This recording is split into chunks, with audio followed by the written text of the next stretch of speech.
खामोश समंदर, और उस समंदर के बीचों बीच बना एक पुराना लाइट हाउस जहां से वापसी का कोई रास्ता नहीं था। दरवाजे के नीचे से रेंगता हुआ वो नीला और चिपचिपा हाथ, जिसके नाखून किसी दरिंदे की तरह नुकीले थे। डेविड अपनी सांसें रोके बेसमेंट की एक छोटी सी दरार से देख रहा था, जहां वो चीज उसे पागलपन की हद तक ढूंढ रही थी। जैसे ही उनकी आंखें मिली, डेविड ने अपनी पूरी ताकत से चाकू उसकी आंख में उतार दिया और वो चीज एक भयानक चीख के साथ अंधेरे में गायब हो गई। ये तो बस एक शुरुआत थी उस दहशत की जो आने वाले 1 साल तक डेविड का पीछा करने वाली थी। सितंबर 1914। डेविड 1 साल के लिए इस वीरान जजीरे पर मौसम का हाल बताने के लिए आता है। उसे यहाँ पहले से मौजूद ऑफिसर की जगह लेनी थी, लेकिन वहां किसी इंसान का नामो निशान नहीं था। मिला तो सिर्फ एक पुराना लाइट हाउस और उसमें रहने वाला एक बदमिजाज आदमी, ग्रूनर। जब डेविड ने उससे पुराने ऑफिसर के बारे में पूछा तो ग्रूनर का जवाब रूह कपा देने वाला था। उसने बिना किसी अफसोस के कहा वो मर चुका है। कैप्टन ने डेविड को खतरे का इशारा दिया और एक बंदूक देकर वहां से चला गया। अब डेविड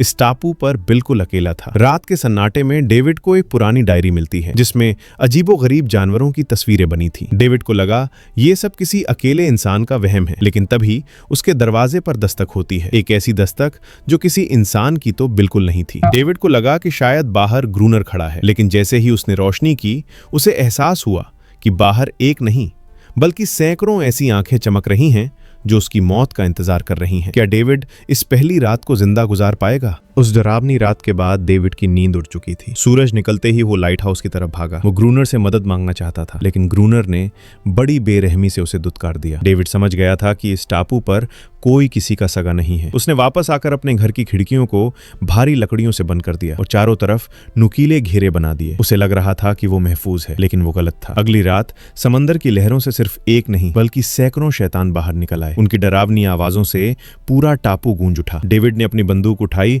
और गोलियां चलानी शुरू की, लेकिन उनकी तादाद इतनी ज्यादा थी कि डेविड का हौसला टूटने लगा। उसने आखिरी रास्ता चुनते हुए घर के बाहर तेल छिड़क कर आग लगा दी। आग की लपटों ने उन चीजों को पीछे तो धकेल दिया, लेकिन देखते ही देखते डेविड का अपना घर भी जलकर राख हो गया। अब उसके पास सिर छुपाने के लिए सिर्फ एक ही जगह बची थी, वो पुराना लाइट हाउस। अगली सुबह जब ग्रूनर बाहर निकला तो डेविड ने मौका पाकर उस पर अपनी बंदूक तान दी। वहीं उसकी पहली बार नजर एक अजीब सी नीली त्वचा वाली फीमेल क्रीचर पर पड़ी, जिसे ग्रूनर ने एक पालतू जानवर की तरह जंजीरों में जकड़ रखा था। डेविड ने ग्रूनर को धमकी दी कि अगर उसे लाइट हाउस के अंदर पनाह नहीं मिली तो वो उस क्रीचर को मार देगा। मजबूर होकर ग्रूनर मान तो गया, लेकिन उसकी आंखों में खौफनाक इरादे साफ दिख रहे थे। लाइट हाउस की वो ऊंची दीवारें अब डेविड के लिए पनाह तो थीं, लेकिन वहां उसे एक ऐसी कड़वी हकीकत का सामना करना था जो मौत से भी ज्यादा दर्दनाक थी। लाइट हाउस के अंदर की जिंदगी किसी जहन्नम से कम नहीं थी। डेविड को लगा था कि वो महफूज है, लेकिन उसे अंदाजा नहीं था कि ग्रूनर एक खूंखार मालिक की तरह उस पर हुक्म चलाएगा।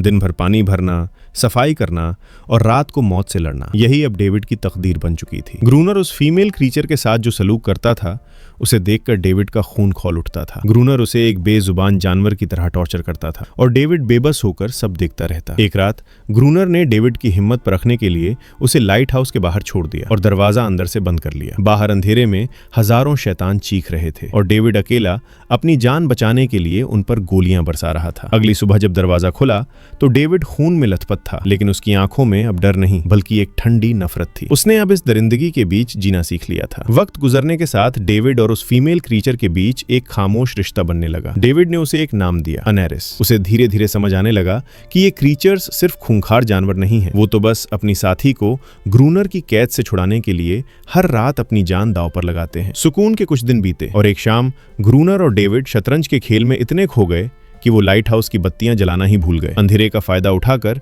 उन चीजों ने अब तक का सबसे भयानक हमला कर दिया। हजारों की तादाद में वो लाइट हाउस की दीवारों पर रेंगने लगे। गोलियां खत्म होने को थीं और आज मौत उनके बिल्कुल करीब खड़ी थी। सुबह हुई तो चारों तरफ सिर्फ तबाही के निशान थे। डेविड समझ चुका था कि अब उनके पास ना तो खाना बचा है और ना ही गोलियां। अगर दोबारा हमला हुआ तो उनकी मौत तय थी। एक दिन डेविड को दूर समंदर में एक जहाज दिखाई दिया। उसकी आंखों में उम्मीद की चमक जागी और वो सिग्नल देने के लिए फ्लेयर गन की तरफ भागा, लेकिन तभी ग्रूनर ने उस पर हमला कर दिया। ग्रूनर किसी को भी इस टापू से जाने नहीं देना चाहता था। वो यहाँ खुद को एक बादशाह समझता था और नहीं चाहता था कि कोई बाहर की दुनिया को इस जगह के बारे में बताए। अनेरिस ने डेविड को बचाने के लिए पहली बार ग्रूनर पर हमला किया, जिससे ग्रूनर के अंदर जलन की आग भड़क उठी। उसे लगने लगा कि अनेरिस अब उसके हाथ से निकल रही है। अनेरिस डेविड को आइलैंड के एक छिपे हुए कोने में ले गई, जहां एक पुरानी नाव और एक भारी डाइविंग सूट पड़ा था। डेविड को पता चला कि समंदर की गहराई में एक डूबा हुआ जहाज है, जिसमें ढेर सारा बारूद मौजूद है। अपनी जान हथेली पर रखकर डेविड उस भारी सूट को पहनकर समंदर के नीचे उतरा। पानी के नीचे का मंजर खौफनाक था, जहां सन्नाटे में वो नीली आंखें उसे घूर रही थी। ऊपर नाव में बैठा ग्रूनर डेविड की रस्सी काटने के बारे में सोच रहा था। वो चाहता था कि डेविड कभी वापस ना आए, ताकि अनेरिस फिर से उसकी गुलाम बन जाए। लेकिन डेविड किस्मत वाला था। वो बारूद के बॉक्स लेकर जिंदा बाहर आ गया। अब उन्होंने पूरे लाइट हाउस के चारों तरफ डायनामाइट बिछा दिया था। एक शाम जब ग्रूनर गहरी नींद में था, डेविड को उसकी कुछ पुरानी चीजें मिली। एक पुरानी तस्वीर जिसे देखकर डेविड का कलेजा कांप उठा। वो तस्वीर ग्रूनर की पत्नी की थी और उसमें ग्रूनर के साथ वही लड़की थी जिसकी फोटो पुराने ऑफिसर रॉबर्ट की डायरी में थी। सच सामने आ चुका था। ग्रूनर ही असल में वो रॉबर्ट था जिसे डेविड यहां ढूंढने आया था। सालों के अकेलेपन और नफरत ने एक आम इंसान को एक बेदर्द दरिंदा बना दिया था। डेविड अब समझ चुका था कि इस टापू का सन्नाटा इंसान को अंदर से खत्म कर देता है और अब अगला शिकार उसकी अपनी इंसानियत होने वाली थी। आखिरी जंग का वक्त आ चुका था। डेविड ने एक खतरनाक प्लान बनाया। लाइट हाउस का दरवाजा जानबूझकर खुला छोड़ दिया गया ताकि उन चीजों को अंदर आने का लालच दिया जा सके। अनेरिस की एक दर्द भरी चीख ने पूरे समंदर को हिला दिया और हजारों की तादाद में वो शैतान लाइट हाउस की तरफ दौड़ पड़े। जैसे ही वो घेरे के अंदर आए, ग्रूनर ने धमाका करने की कोशिश की, लेकिन डायनामाइट फटा ही नहीं। डेविड अपनी जान जोखिम में डालकर ऊपर भागा और आखिरी पल में तारों को जोड़ दिया। एक जोरदार धमाका हुआ और पूरा जजीरा दहल गया। चारों तरफ सिर्फ लाशों के ढेर थे और हवा में बारूद का धुआं। अगली सुबह जब डेविड ने मरे हुए क्रीचर्स को देखा तो उसकी नजर एक क्रीचर के गले में लटके हार पर पड़ी। उसे पहली बार एहसास हुआ कि ये कोई राक्षस नहीं थे, ये भी हमारी तरह महसूस करते थे और अपनों से प्यार करते थे। डेविड ने दोस्ती का हाथ बढ़ाया और समंदर किनारे पत्थरों के बीच एक छोटी नाव रखी। अनेरिस वापस आई अपने पूरे कबीले के साथ। उनकी आंखों में अब हमला करने का इरादा नहीं था, वो भी अब सिर्फ सुकून चाहते थे। लेकिन ग्रूनर की नफरत ने सब तबाह कर दिया। उसने एक मासूम बच्चे पर गोली चला दी और शांति की हर उम्मीद